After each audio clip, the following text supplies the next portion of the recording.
This week's show is supported by Nikon USA, whose latest camera is the Nikon Z8. Its compact design and user-friendly form factor are combined with a state-of-the-art autofocus and sensor technology, making it an ideal tool for any photographer producing still, video, or both. Whether you're upgrading from an older DSLR or making the step up to a full-frame sensor, find out how the Z8 can transform and elevate your photography by visiting NikonUSA/podcast Z8. We also have the support of the Charcoal Book Club.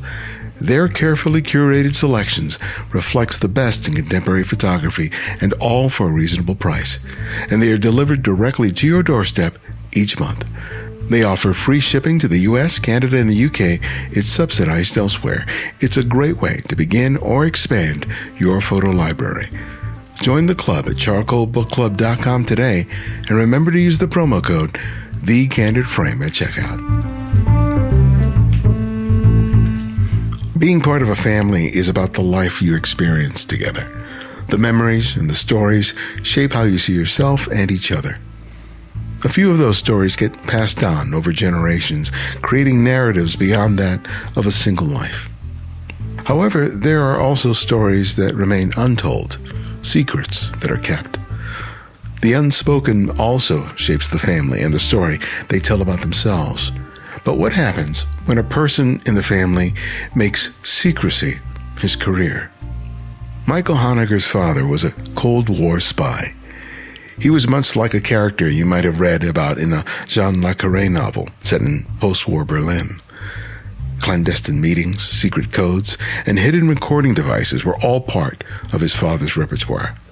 When young Michael was curious about something odd he had witnessed, his father would ask, "Do you have a need to know?" The Need to Know is the name of Michael's monograph, and it's not only an exploration of this time in his childhood and his father's work, but an examination of the spycraft at the height of the Cold War. Personal images created both by him and his father are found alongside images of the tools of the trade, including disguised spy cameras. The project illustrates how personal and mundane a life of secrecy can be. This is Ibadian X, and welcome back to The Candid Frame. Congratulations on your book. Well, thank you. Did you get a copy? Yeah, I saw a video walkthrough of it, so I'm very much looking forward to it because it's really an interesting design. I mean, the work in the project is fantastic, but the design itself adds a really special element to it. Absolutely. I couldn't be happier with the designer, Aneta Kowalczyk. She's so creative, and I found out when I was in Warsaw doing the signings a few weeks ago that she's self-taught, and really?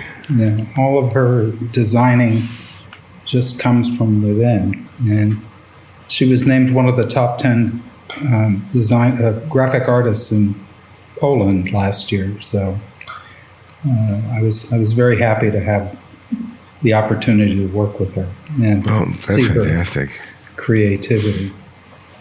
So let's start talking about this. We'll talk about a lot of other things as well, but let's jump into the project in the book, which revolves around your dad.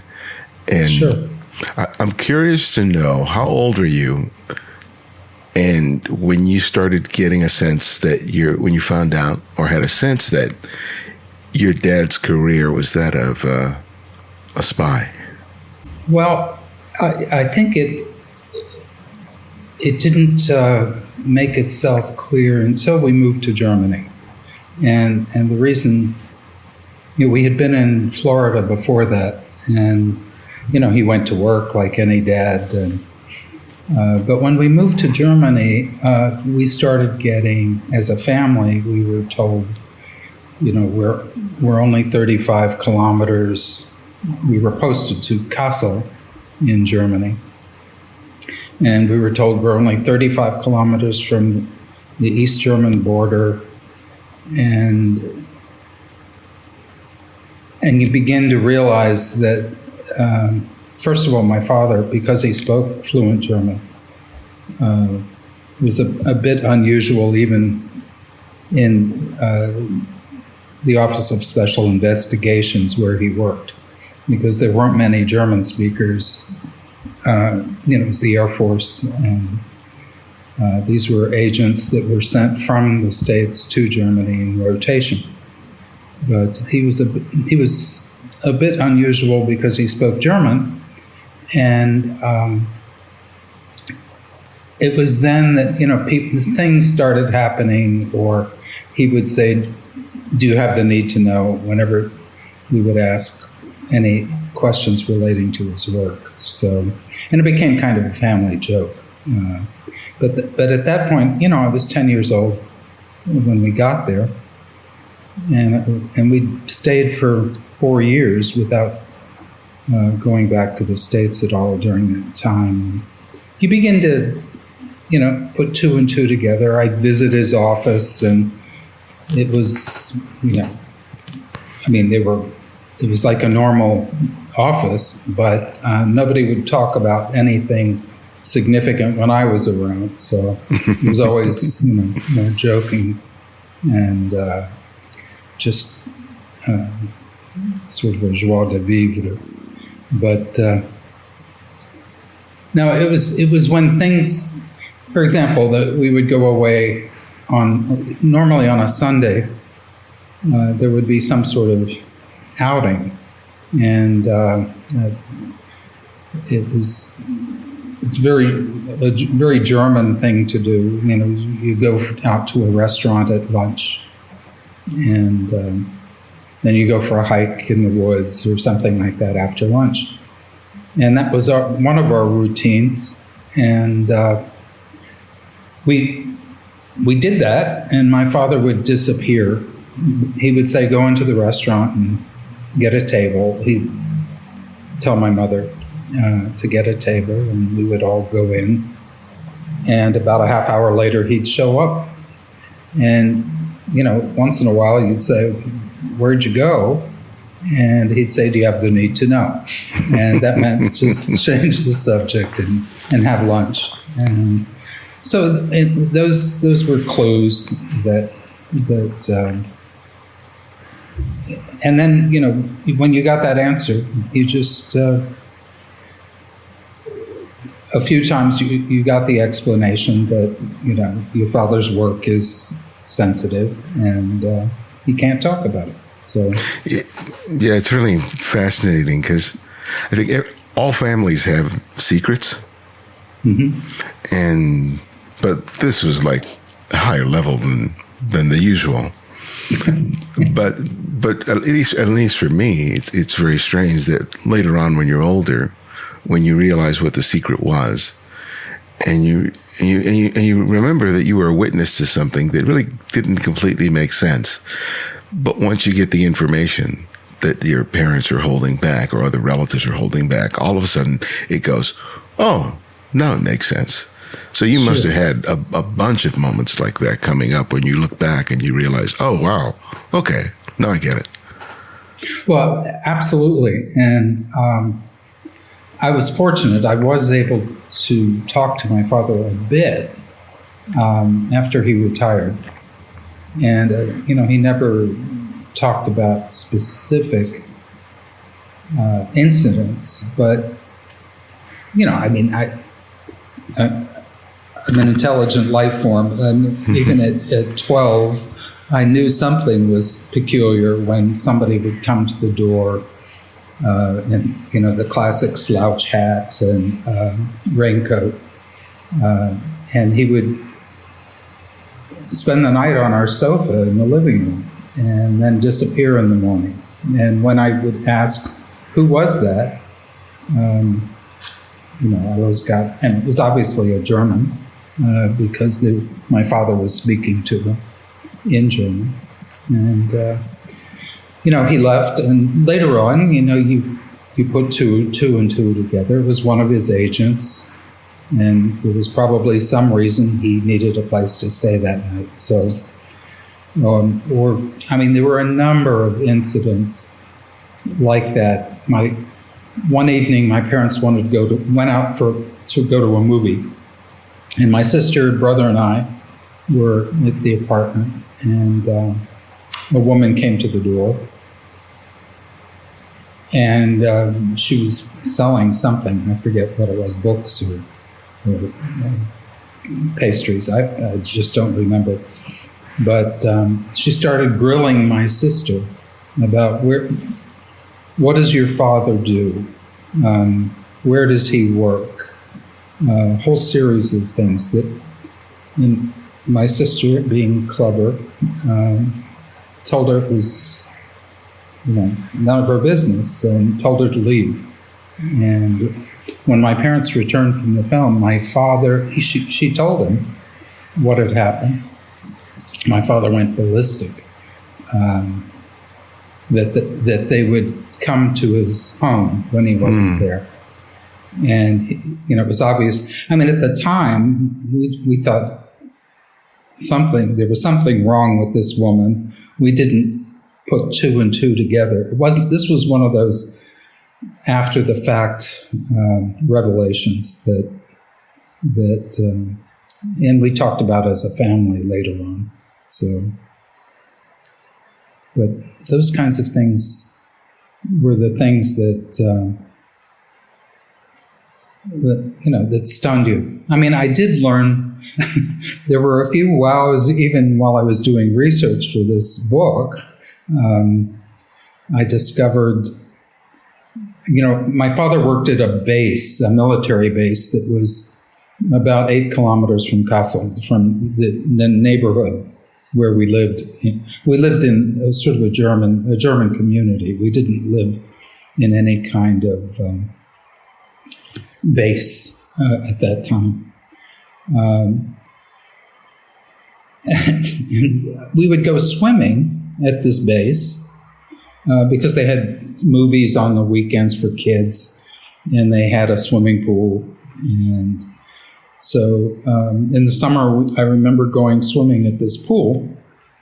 And when I was doing research for the book, I was researching what the base was all about. And it turns out there was a missile emplacement under the swimming pool. And here we were frolicking up above, and the missiles aimed at the east were right below the pool. It was for obviously random reasons. I mean, I don't know why that missile installation was there, but it would have been active because at the height of the Cold War, we were there at the height of the Cold War. So it was, the Cuban Missile Crisis, all of those things were the Berlin Wall going up, all of that was happening, and it was very tense. So what were the responsibilities that your father had, and how easy or hard was it to find out? Well, it was not easy to find out because, first of all, I did a Freedom of Information request to the Air Force and got, we have nothing on what you want back in a letter. And I'm sure if I pursued it, I was pretty specific about what I wanted about cases he might have worked on. And that was really what was most interesting to me. And they came back and said, there was nothing. But I'm convinced that's not true. They may still be classified, but I don't know why they would be 60 years later. But you never know with the military. So they have their ways. So, but in terms of trying to find, I knew what he was doing. He was running agents into East Germany because where Kassel was located geographically, very close to the border, as I mentioned, the East German border, which was, basically totally, you couldn't go across except at one crossing point at Marienborn in northern Germany. And that was very tightly controlled. And as an American, I couldn't have gone across probably at that time. But the other aspect of it was that we were right near, not far from the area called the Fulda Gap. And the Fulda Gap, I also learned in doing research. I didn't realize this at the time, but the Fulda Gap was the most vulnerable point between East and West Germany, and in terms of a Russian potential for a Russian invasion, because they had heavy artillery on the other side of this gap. And so getting information on what was happening with the Russians, with the East Germans, particularly though the Russians, was rather critical at that point. And that's what my father was doing. Yeah, it's really fascinating. My knowledge of, spying during the Cold War is a Le Carré novel, like Smiley's People, or a movie or a television show, and you actually were kind of witness to sort of what was going on, and so you likely, were aware of those fictional, versions of it. It must have been interesting to sort of compare what those novels and films and television shows were doing compared to what you experienced on your own. Was that kind of odd? Was it odd that just to see things and go, oh, that's what my dad did? Oh, well, I'm a great fan of Le Carré as well, and any kind of espionage. In doing this book, I did a lot of research and read a lot, particularly about the Stasi, the East German secret police, and they were pretty amazing in terms of what they were capable of doing, and that was eye-opening. But yeah, I mean those films. I think there's one by the Richard Burton film. I think it was based. What's it called? I'm blanking at the moment on the name of the film, but where it's a Le Carré novel, one of the first ones, and it shows a lot of the Berlin Wall and what was going after the wall went up. And having been to Berlin when I was 12 and seen the wall right after it went up, those films were very realistic in terms of what it felt like, the tension that was created when you were anywhere near the wall. There's another incident that I describe in the book briefly. We went to visit, my sister and I went to visit a German friend of my parents, a very dear old friend in Berlin. She lived in West Berlin, and we took the duty train, which was the train run by the U.S. military between West Germany and West Berlin, delivering things, passengers as well as commercial goods, and you had to have military clearance to get on the train, which my father got us. And my mother had been there a week before the wall went up with some friends of hers to visit this German friend. And so my sister and I go up, and immediately our German, our hostess, took us it had snowed in Berlin, and she took us for a walk along the wall. And there was a brick, everything was bricked up. For example, there'd be a building, and all the windows would be bricked up. But there was always, occasionally, there'd be one brick missing. And so this friend of the family gave my sister a pack of cigarettes. And she said, go put this up to the brick where the hole is, and just put the pack of cigarettes on the brick, the hole. Well, my sister did that, and instantly the pack of cigarettes was whisked away. and there was a happy East German on the other side. But those sorts of things, I was taking pictures. In fact, some of the pictures are in the book. Some of those, that's another sort of fun side element that pleased me immensely, because towards the end of doing research, I discovered a whole trove of slides at my mother's house that I had overlooked somehow, because she had them stashed away in a closet somewhere. And so I'd looked through these slides and realized half of them were shot in Germany during that period. Yeah, that's fascinating. Being part of the whole book is that it's contemporary work, but it's also work back there that was taken both by you and your father. Right, all within 6 months of each other.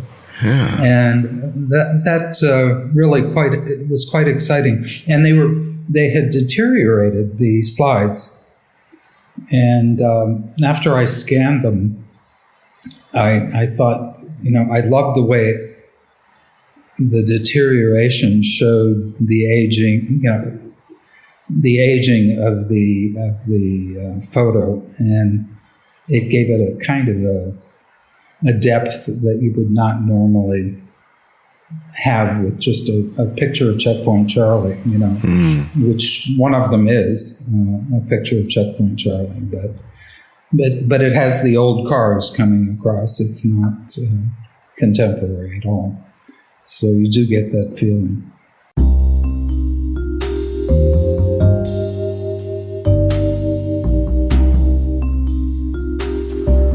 The Nikon Z8 is a camera with a build and form factor that users of the legendary Nikon D850 have enjoyed and appreciated. But this camera is smaller and lighter, featuring the latest in sensor and autofocus technology to meet virtually any photographic need, including sports, wildlife, and portraiture. Whether shooting still, video, or both, the Nikon Z8 is meant to be the right tool for any occasion. Its 45.7 megapixel full-frame stack sensor delivers rich detail and beautiful color. It features blistering fast and accurate autofocus, including subject detection developed with deep learning technology. Its VR technology provides up to 6 stops of image stabilization when a tripod isn't an option. It features internal 8K at 60p, as well as the ability to produce 100p at 4K. Its pro-grade construction features an eco-friendly carbon fiber chassis, premium weather sealing, a sensor shield, and dual card slots. So you'll enjoy a camera that delivers even under the harshest of conditions. Learn more about the Z8 and how it can make a difference in your photography by visiting Nikon USA /podcast Z8.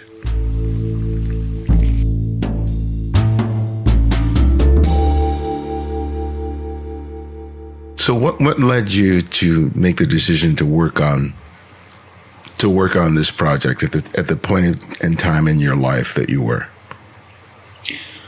Well, there were a couple of things. It happened rather serendipitously.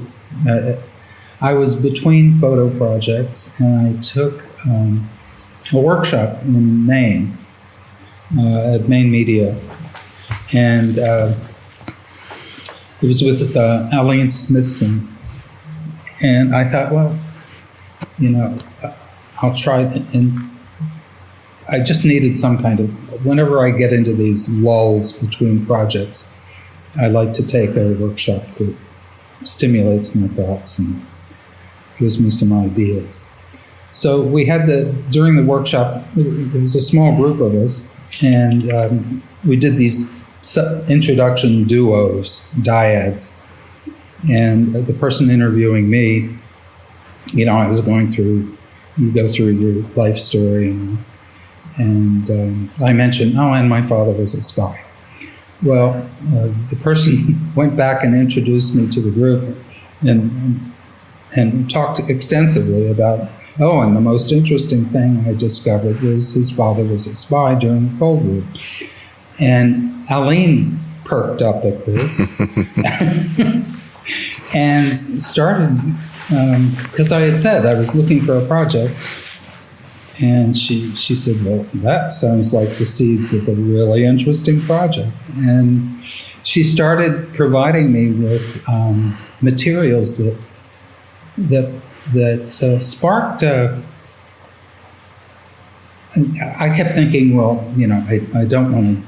I want to do something that's contemporary as well as archival. So, and she started giving me a few books, quite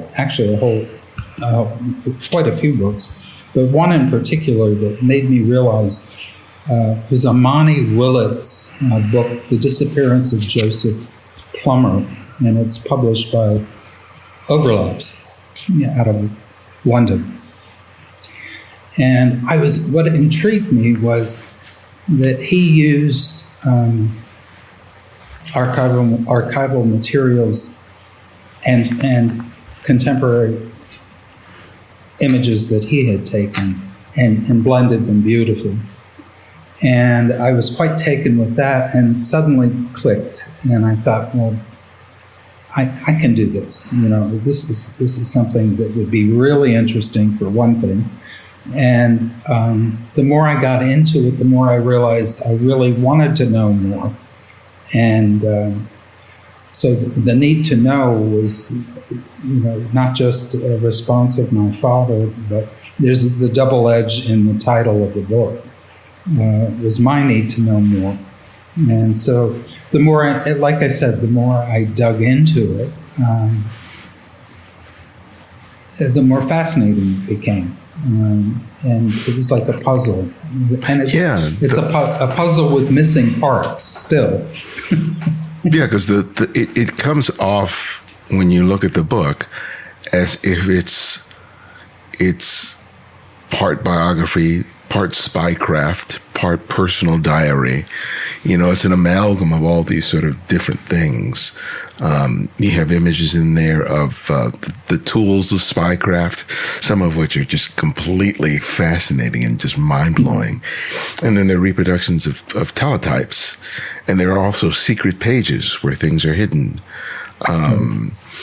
But talk about sort of processing, because those are a lot of different ways of sort of telling a story beyond just the singular photographs. Tell me about sort of approaching it. You talked earlier about finding the old slides, but it's quite a task to put together a project like that. Talk to me about how you thought through what kind of materials, images that you needed in order to sort of flesh this out into something. Actually, there was a lot of trial and error that went into this. I took, there must have been, I must have it, probably 700 or 800 photos that are whittled down to what maybe 60 in the book. The process was very interesting. First of all, I did research on trying to get documents, and I had very little success there because, for example, I contacted the East German government. Well, it's now West German government, or now it's the German government, had opened up the files of the Stasi to the public, and in doing research, I found out about this, and I wrote to them. There was an application procedure, and I wrote and asked if they had any records of my father's name or any documents relating to my father. And it was, they responded, and they were very quick in responding. And they said they had done a search, and that they had come up with nothing, but this was not unusual because they said that when the regime fell in East Germany at the time of the reunification, the first thing the Stasi did was destroy any international records. And so they were shredded, almost everything. And there was a reason for, many reasons for this, but they shredded anything related to anyone outside of East Germany. And they did it because they still had active spies in West Germany, and they didn't want to divulge or reveal who they were. Mm-hmm. And also, those were the most important assets to the Stasi. So they destroyed those records first. And they said, when I wrote to them, they actually said that. They said that they had very few records that related internationally. It was purely, and it caused a furor in East Germany because East Germans saw how they had been spied upon by the Stasi. And there was a great deal of, you found out your neighbor was spying on you, and it was due to the records that they could now see. And so anyway, the record search didn't turn up a whole lot, except it was interesting. The process was interesting. But then I started thinking about, I found out there was a spy museum in Berlin. And so I contacted the curator, and I said, would it be possible to come to Berlin and photograph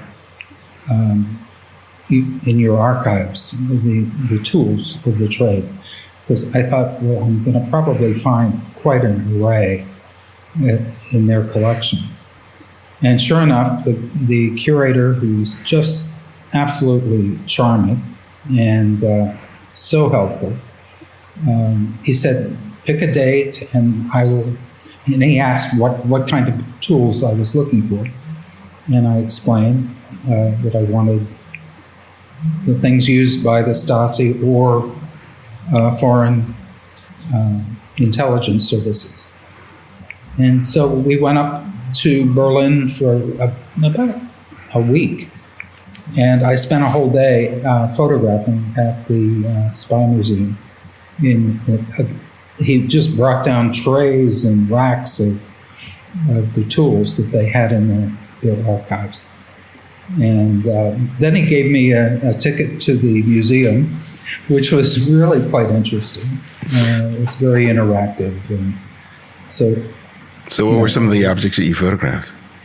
And was there one that was a particular standout? Well, there were a couple that surprised me. In the book, there are I think there are 8. The ones that I have seen bugs before because I had worked in Eastern Europe quite a bit right after the fall of communism, but in those countries. But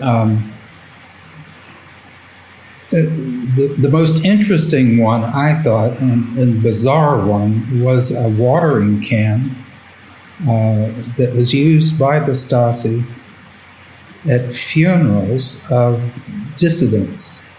And they would, there was a camera in the bottom of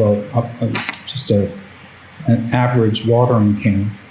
And they would have a gardener who was actually a Stasi agent, watering flowers or the grass near the burial of the dissident, and they would take pictures of mourners, of people mourning the dissident, figuring they were also birds of a feather.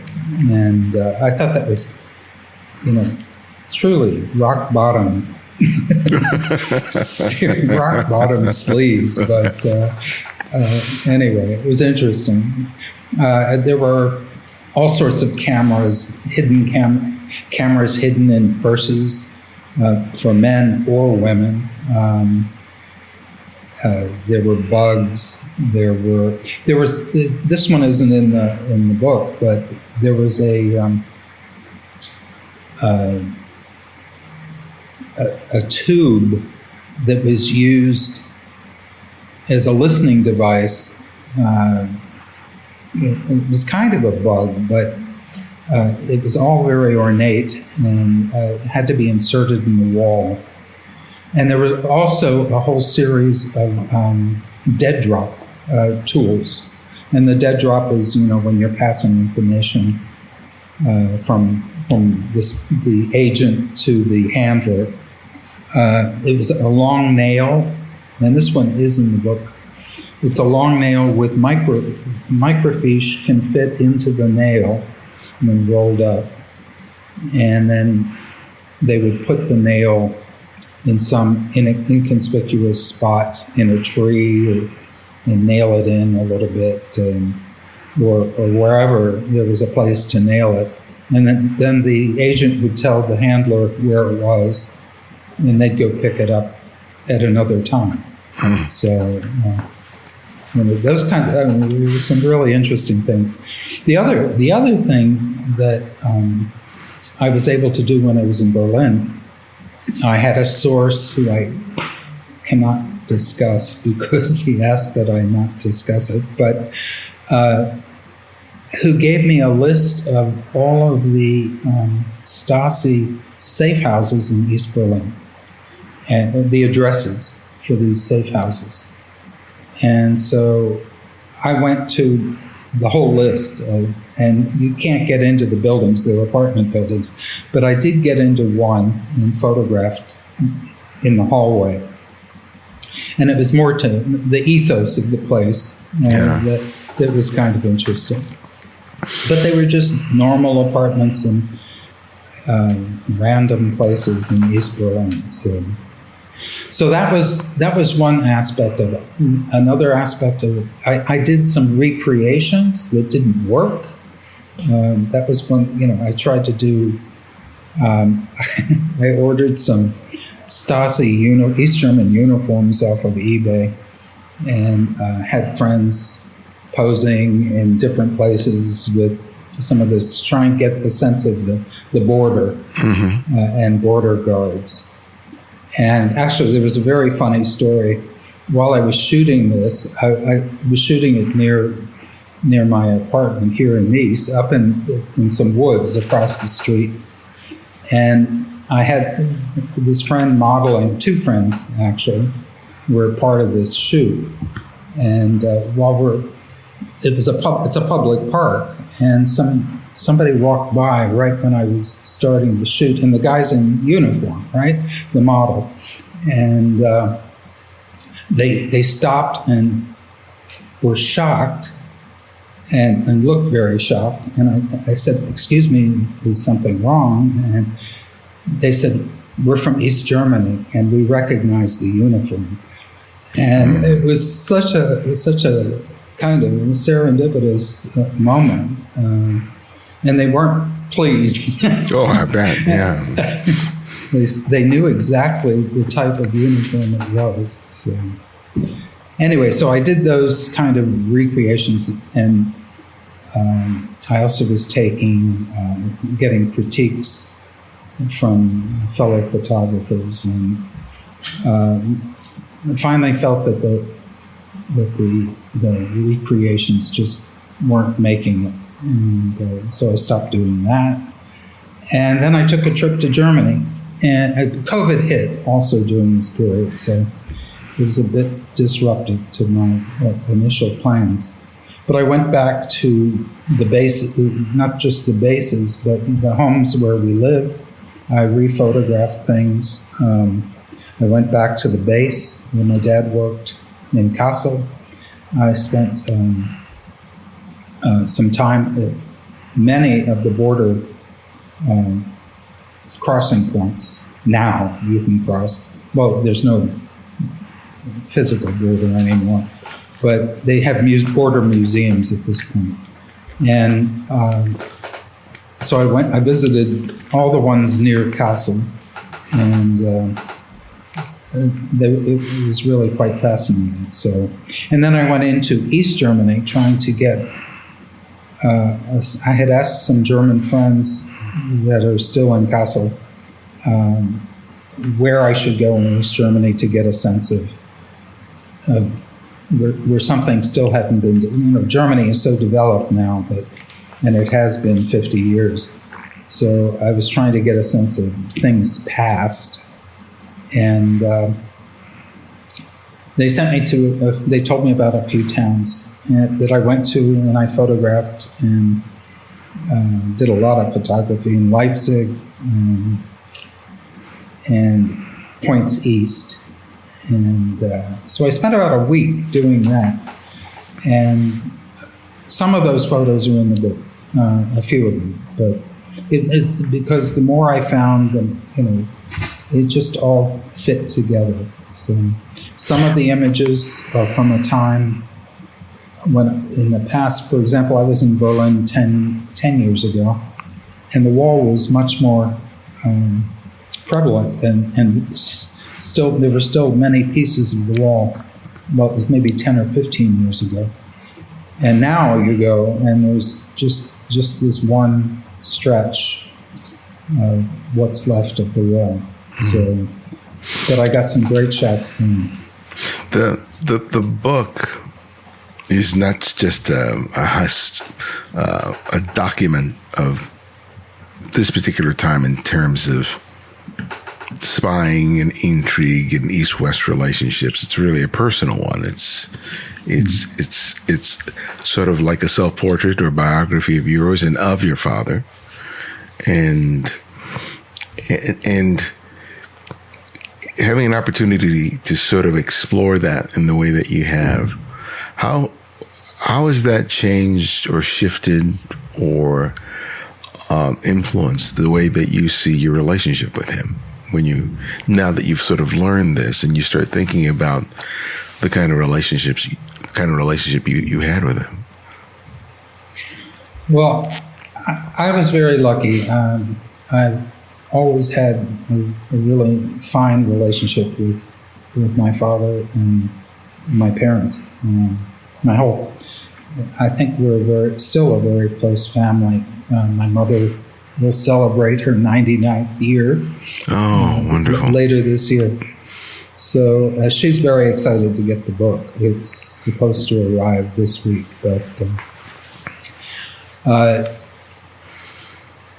no, the more I learned from the book, for example, I learned later that my parents did 3 tours of Germany. The first one was every year ending with a 9. In 49, they were there for 3 years, in 1949, and that's why I was born there. In 59, we went back for 4 years, and in 69, they went back for another 4 years. And in his third tour, in 69 to 73, he worked extensively with the German FBI, and was actually involved in the capture of the Baader Meinhof Red Brigade, which was very notorious in Germany at that time. They were anarchists, and there's been films about them. At that time of the early 70s, there was a lot of that going on throughout Europe. These red factions, and so I was very, very proud of what he did, and I think he would be very proud of this book because it's a touching. It touches upon family in a big way, and I think he would get a real kick out of it. Unfortunately, he had a massive stroke in 1988, and my mother cared for him religiously for 19 years before he passed. And he never regained the competency that he had prior to the stroke. So in a sense, his memory was shot. And so I never could pursue things after his stroke. And luckily, I had the time, some moments with him before that, where we talked about his career. So, some of your work leading up to this is self-portraiture, right? Which sort of you're not just taking pictures of yourself, but you're sort of interpreting yourself in a variety of sort of different ways. And as I said before, this book is as much a self-portrait, even though you're not sort of included in yourself in the kinds of photographs, with the type of photographs that you have in the past, right? So, but how has this experience of this book, how may it have it influenced the way that you see your self-portraiture going forward, if you're going to continue those types of projects? It's interesting. I've gone through various phases with the self-portraits. They all started about, the serious work started with a workshop with Arno Minkin, ironically. Oh, Arno, yeah. Wonderful. And the master of self-portraiture. But I was in one of those lulls between projects and took a workshop with him in Norway. And he challenged me to do self-portraits the entire week we were together. And some of the earlier ones were just such fun to do. And then I also went into a phase where I was shooting all in black and white, and I tried a totally different perspective on the self-portrait, where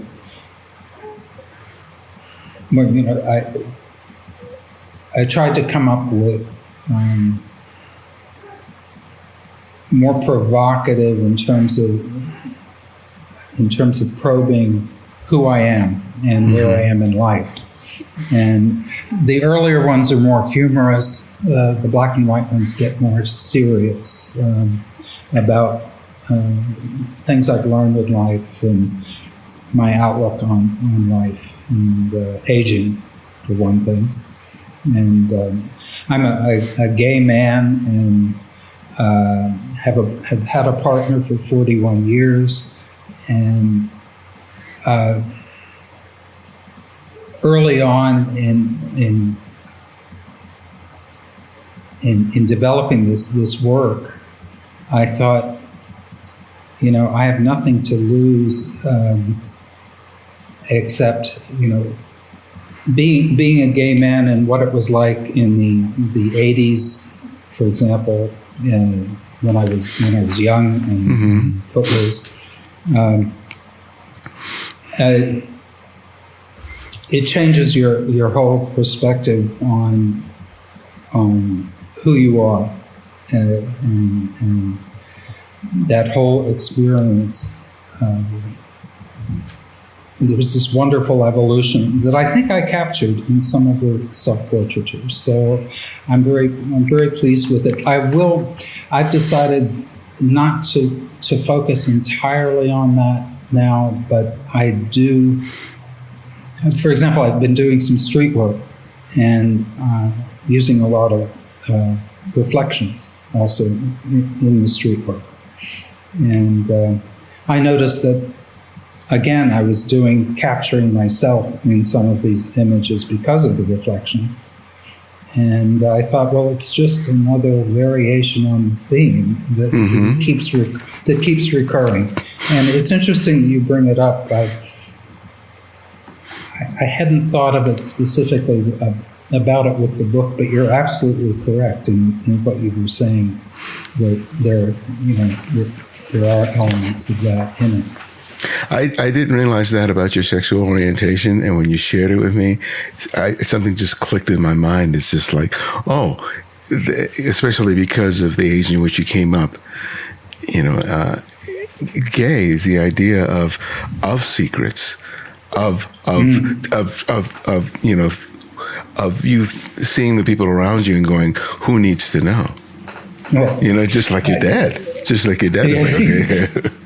Do you know, in one of my critiques, a fellow photographer said exactly that. He said, well, you're missing the elephant in the room, Michael. The elephant in the room is you've been hiding.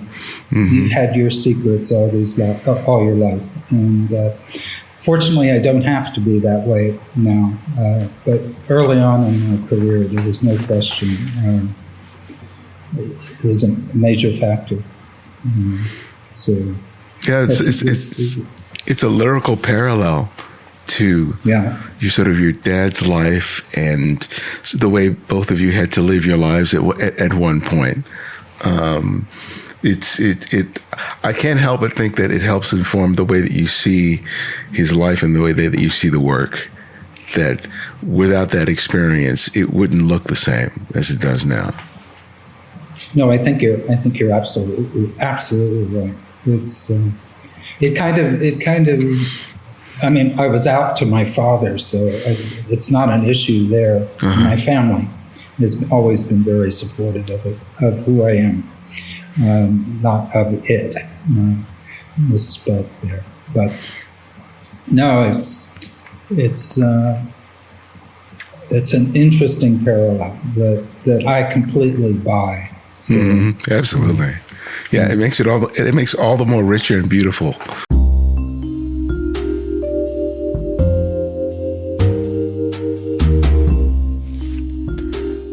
The Charcoal Book Club is back as a sponsor and wants to share a special event coming in 2024. The Chico Review is an annual event that gathers photographers to celebrate their love for photography. It's more than just an opportunity to share your work and meet publishers and editors. It's a rare opportunity to be surrounded and immersed by a community that prioritizes photography and being a photographer over the latest camera review. If you've never had such an experience, mark the date and register for the event scheduled for March 17th through the 24th in Prairie, Montana. Find out more by visiting chicoreview.com or the Charcoal Book Club website at charcoalbookclub.com.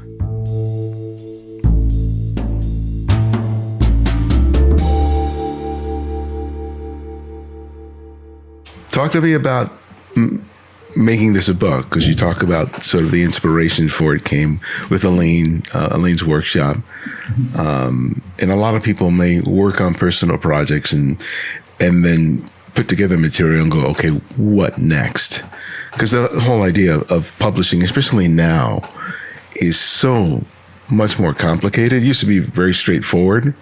You had the traditional gatekeepers, and they would decide what would get published and what doesn't get published. Now, it's a little more wild, wild west. And a lot of the onus now is on the artist to sort of make things happen. What did that look like for you?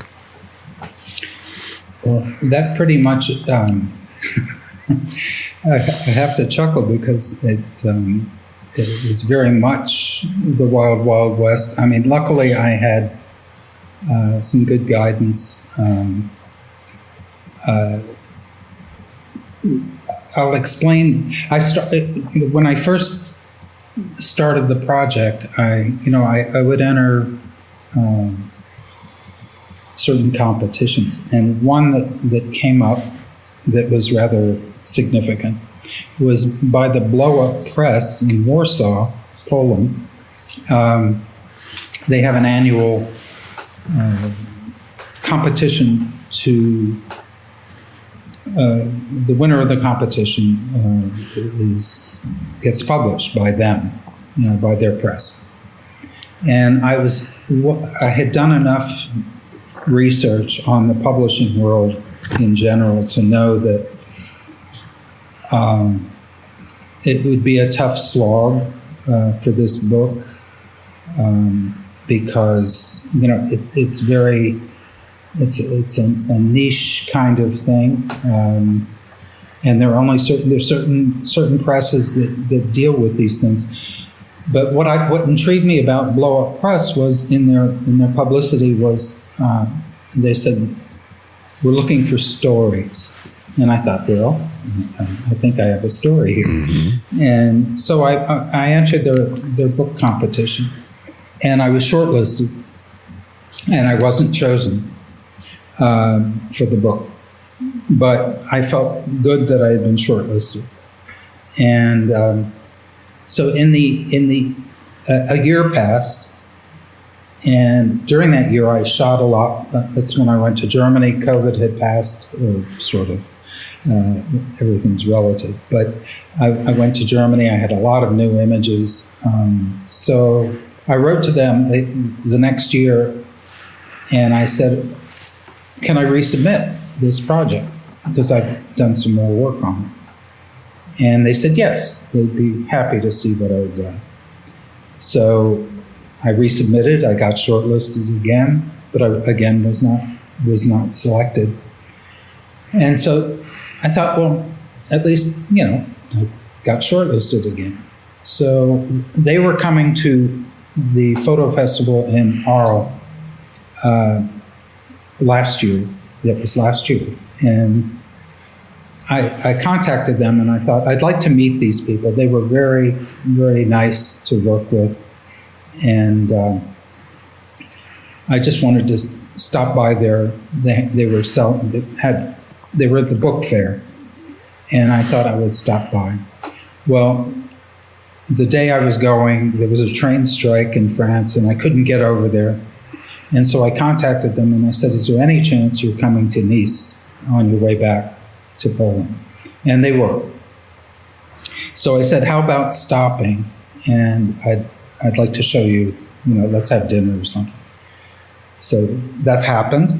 We went to dinner, and I was so impressed with her design ability that I asked, would she be willing to design my book? And I didn't get into the whole publishing thing at all. Mm-hmm. And she said yes. And we talked about how that would work. And she said, I can't start until January, but, I'm happy to do this. So I thought, good, at least I have a designer. And at that point, I started contacting other presses and sending out, voluminous PDFs and letters of inquiry and all that sort of thing. And then I thought, after I talked to them, I thought, well, I'm going to ask if she's designing it, and she was eager to design it. She said she liked the project, and so we were both very happy. And so I contacted them again and talked to Gregors, who is the publishing side.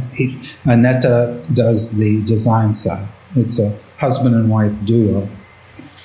And we had a Zoom call, and I said, look, would you be interested in publishing the book if she's designing it? And they said, well, we'd like you to make a few changes. And I thought, uh-oh. Here we go. And the changes were so minor, in my opinion, that, I said, this is a no-brainer. And so we agreed, and the contract evolved from there. But, and they've been terrific ever since. Yeah. I find that I was lucky, but I was also persistent. While I was in New York this past week, I was having a conversation with several photographers about contests, right? Because there was a fellow, Jared, who's sort of a mentee of mine, and he has this amazing photograph of his grandparents in their Sunday best, and it looks like something that was shot by Walker Evans. Mm. I mean, it's a show-stopping image, right? And it was just like, boy, you got to put those things in contest. You got to get it out there. And he was kind of like, he wasn't very enthusiastic. And I had to explain to him, man. And someone else made the point. It's like, so many people who should be putting their images in contests and putting their work out there, they don't do it. That's why when they announce the winners, people look at it and go, I could have done better than that. Exactly. Right? And it's like, yeah, but you didn't send your work in because to make, and I've been the judge of contests, and the great majority of the work is nothing to write home about. But then the stuff that does stand out is like the cream, right? It's a very small percentage of it. And it's like, man, and like you just said, if you've got something and you're passionate about it, you got to put it out there. You got to share it with people, because the idea of turning this into something, a book, an exhibition, something, right? So much of it is going to be built on the relationships that you build. And if the things stay in your drawer or on your hard drive space, none of it's going to happen with that work. And the photograph is meant to be experienced by people other than you. Well, one aspect of that hit me so markedly with the book. I thought, the print run was 800 copies, and I thought, 800 copies, and how many people will see my images? Many more than a gallery show, when you think about it. So the work is out in the world, and I'm getting more exposure than I would at a gallery. Yeah. I hate to say it, but everybody clamors to get into a gallery, and it's a great thing if you do. But how many people actually see the work other than, it evolves into TikTok or some social media thing, and it gave me a great sense of satisfaction thinking about it in those terms. And we met because of a portfolio review, because you Exactly. signed up for a portfolio review, and I don't know if I would have discovered the work, otherwise. And I was just so excited about what I was seeing there with our brief. I don't know how many minutes we had together. It wasn't very long, but it was enough for me to really embrace it and to invite you to be on the show. And I think that it's important for people who are listening to recognize that it's not about, likes that you get on Instagram, or it's about finding the people who get your work, who are enthusiasts about it, and that love it the way you do. And that doesn't have to be hundreds of thousands. It only has, in your case, it may be 800 people who buy the book, but that's 800 people who become invested in your images and your story that otherwise wouldn't. And sometimes Absolutely. that's all that matters. No, and quite frankly, it gives me such a great sense of satisfaction. I think a show or an exhibition is obviously exciting, but it was interesting. I have to tell this story because it relates to this. With my book, the publisher and designer initially wanted it to be a soft cover, and they kept hedging on the cover. And so when we got into negotiation, first of all, I told them I wanted it to be mysterious. I wanted it to be, the book in general. I wanted there to be secrets in the book. And they delivered on all that. And then they came back and said that the cover would be, they'd like to do a soft cover. And I went, no. And I really, it was the only time I kind of put my foot down, and I wrote to them and I said, listen, I'm 73 years old. I'm not sure how many more books are in my future, but I want this one, particularly relating to my family. I want it to be hardcover because it's a legacy. And I want that legacy to last a little longer than a soft cover. So, and also it has a little more gravitas in my mind than a soft cover, and I'm not denigrating soft covers. It was particularly for this book. Well, I'm glad we met and you had the opportunity to share it with me. Well, thank you. I really appreciate it as well. My last question is the one I ask each guest. I ask them to recommend another photographer for our listeners to discover and explore, and it can be anyone, someone you've long admired or someone you've recently discovered. So who would that photographer be and why? I think, it's interesting. I just, there are many when I think about it. I've been following Richard Rinaldi for many years. And being a gay man, I was interested in a gay photographer, or a fellow gay photographer. And I heard him give a lecture a couple of weeks ago, a Zoom lecture at Maine Media.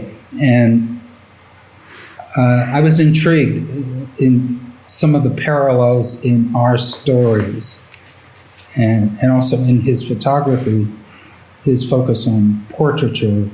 I don't know if you're familiar with his work, but he did the Touching Strangers project. Oh, yeah. Mm-hmm. And but I was following him after the initial project, the Fall River Boys project that he did, I guess, in the early 2000s. But after hearing him talk, it really struck me about our developmental arcs were very similar. And I'm not talking about in photography, I'm talking personal development. But I've always admired his portraiture, and there are many others. The list is long, but that sounds like a great recommendation. Yeah. Well, Michael, thank you so much. It was a great pleasure to sit down and talk with you again, and for much longer. The pleasure was mine. Believe me. Thank you. You're a charming host. Thank you. And I thank you.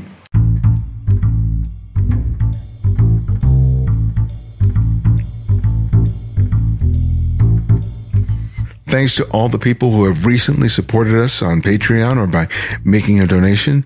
As I've said before, we are reliant on you for, being able to sustain the show as it is and as we hope to make it in the coming year.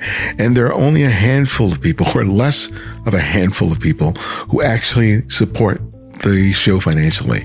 And it would really make a difference, especially during times like these, if you could contribute as little as $2 to $5 a month. It would make a huge difference, and it would mean so much to us. So you can contribute $5, $10, $20 or more if you can afford it monthly by becoming a Patreon supporter. And you can do that by visiting patreon.com/The Candid Frame. Again, it's patreon.com/The Candid Frame. Thanks. Thanks to Michael for joining us. Find out more about his work by visiting michaelhoneggerphotos.com. And if you're a fan of our work, you can write reviews on whatever service you use to listen to podcasts, and share a favorite episode on social networks, be it X, formerly Twitter, Facebook, or Instagram. Remember to use the hashtag #TheCandidFrame. You can support us financially by contributing via PayPal or Patreon. Thanks to David Mullen, John Wayne, Stephen McFarlane, and Corrine Von Redding for their recent contributions. We relaunched our newsletter if you want to receive updates on everything related to TCF and book recommendations and announcements for special events and workshops from us and some of our guests. Please sign up by visiting our website. And if you can't find every show episode on whatever service you use to listen to podcasts, download the Candid Frame app, available for both Apple iOS and Android. And because of your generosity, it's free to download and use. No additional purchases are required. The Candid Frame's audio engineer is Martin Taylor, who you can find at theothermartintaylor.com. The show's senior producer is Cynthia Parker. And this is Ibarian X, and this is The Candid Frame.